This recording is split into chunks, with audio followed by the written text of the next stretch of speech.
Qu'est-ce qu'il y avait avant? Il y avait un métail l'année dernière. Pour la petite histoire aussi, c'est une parcelle qui était plantée en vigne jusqu'à il y a 4 ans. D'accord, ok. Voilà, d'où on retrouve encore quelques morceaux de racines, voire même une petite vigne qui est en train d'en partir ici derrière.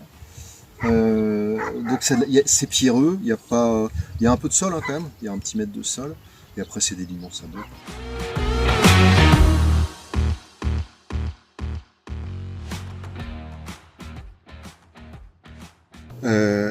Alors moi je suis sur une idée où mon couvert je le considère comme une culture à part entière, donc j'ai besoin d'une bonne répartition, de quelque chose d'homogène. Donc c'est plus facile d'utilisation qu'un vrai semoir à céréales classique, et c'est plus régulier, plus précis qu'un épandeur à engrais juste gravitaire comme on peut l'avoir habituellement. Donc sur le papier c'est ça qui combine les atouts de ce semoir pour moi.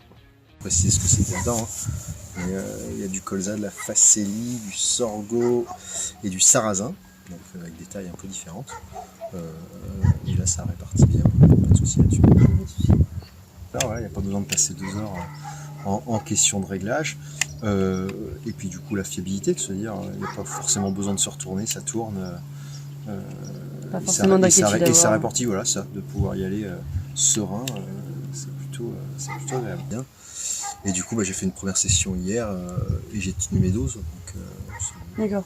Je voulais mettre mes 20 kg hectares, j'ai fait 2 hectares et demi et j'ai tenu ce qu'il fallait dans la traînée.